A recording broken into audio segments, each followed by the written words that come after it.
Hello everyone, आज हम start करने वाले हैं उदारवादी आंदोलन। मतलब जो कांग्रेस का प्रथम चरण था उसको उदारवादी आंदोलन बोलते हैं।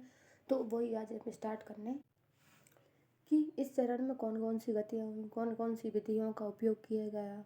उदारवादियों का मतलब क्या था, ये इनको थी अंग्रेज़ों के प्रति समर्पित थे, उनकी न्याय प्रियता थी अंग्रेज़ों के प्रति।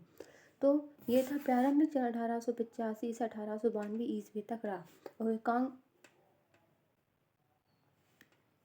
प्रारंभिक चरण 1885 से 1892 ईस्वी तक रहा। कांग्रेस का नेता A.O. ह्यूम के हाथों में रहा। ह्यूम कांग्रेस की स्थापना 1906 ईस्वी तक सचिव के पद पर रहे थे। मतलब जो A.O. ह्यूम थे वो 1885 से 1906 ईस्वी तक उसके सचिव रहे थे। फिर इस दौरान कांग्रेस में उदारवादी नेताओं का बहुमत रहा था।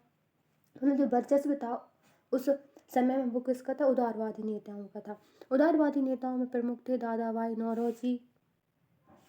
प्रमुख नेताओं में कौन थे, दादा भाई नौरोजी, फिरोज शाह मेहता, सुरेंद्र नाथ बनर्जी, व्योमेश चंद्र बनर्जी, गोपाल कृष्ण गोखले, मदन मोहन मालवीय, महादेव गोविंद रनाडे। ये समस्त नेता शहरी क्षेत्रों के रहने वाले थे।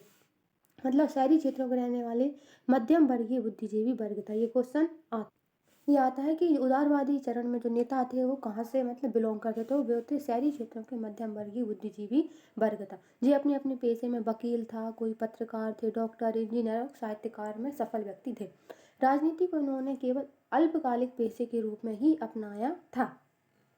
ये उदारवादी नेता अंग्रेजों में न्यायप्रियता में विश्वास रखते थे। मतलब जो अंग्रेजों की न्यायप्रियता थी उसमें विश्वास रखते थे, उनके प्रति समर्पित थे।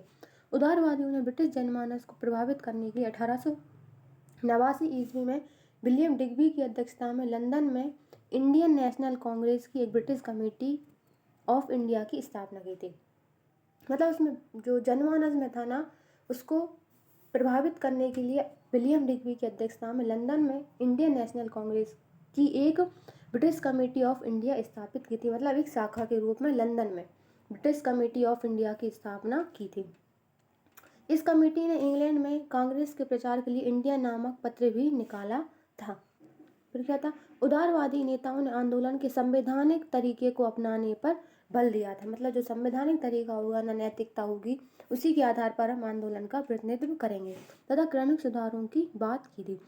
वे केवल साम्राज्यिक ढांचे के अंदर सीमित स्वशासन ही चाहते थे। मतलब ये पूर्ण स्वराज नहीं चाहते थे, सीमित स्वशासन चाहते थे। उदारवादियों ने प्रार्थना पत्रों, सभाओं, प्रस्तावों, भाषणों की कार्य पद्धति के रूप में अपनाकर अपनी मांगों को ब्रिटिश साम्राज्य तक पहुंचाया था। इस दौरान कांग्रेस की प्रमुख मांगें थी राजनीतिक और आर्थिक क्षेत्रों से संबंधित थीं। जैसे कि कांग्रेस के प्रथम अधिवेशन में प्रस्तावित 9 मांगें स्पष्ट रूप से थीं। उग्रवादी नेताओं में प्रमुख नाम थे बाल गंगाधर तिलक, लाला लाजपत राय, बिपिन चंद्र पाल, अरविंद घोष। ये कौन थे, उग्रवादी नेताओं के प्रमुख नाम थे। उग्रवादी नेता बाल गंगाधर तिलक ने उदारवादियों पर प्रार्थना, याचना, विरोध की राजनीति करने का आरोप लगाया जाता था। कांग्रेस को भीख मांगने वाली संस्था भी कहा था किसने, बाल गंगाधर तिलक ने। फिर लाला लाजपत राय कांग्रेस को 3 दिन का तमाशा कहकर आलोचना की है इन्होंने।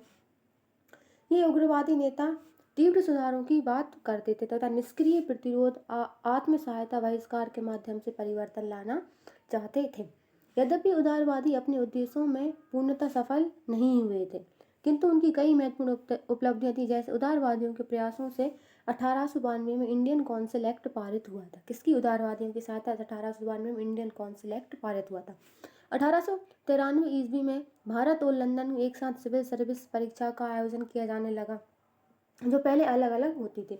जाने संबंधित एक प्रस्ताव ब्रिटिश संसद में पेश किया गया था। भारतीय व्यय की जांच के लिए बेल्बी कमीशन की नियुक्ति की गई। तो उदारवादियों ने धन निष्कासन के सिद्धांत को प्रचारित किया और राष्ट्रवाद की भावनाओं को लोकप्रिय भी बनाया था। हालांकि उग्रवादी भी अपने उद्देश्य में सफल नहीं हो सके, क्योंकि इनके तौर तरीके का व्यापक जन समर्थन प्राप्त नहीं हो सका, क्योंकि इनको जनता ने इतना समर्थन नहीं दिया था कि वे अत्यधिक व्यापक स्तर पर सफल हो सके। वो उनके उद्देश्य सीमित थे। वो ब्रिटिश प्रशासन के अंदर ही स्वशासन की स्थापना की मांग करते थे। साथ ही इन्होंने 1907 में सूरत अधिवेशन में कांग्रेस से बाहर कर दिया गया था। फिर भी इन्होंने राष्ट्रीय स्वतंत्रता संग्राम में महत्वपूर्ण योगदान दिया था। जनता में आत्म बलिदान, देश प्रेम की भावना का विकास किया था।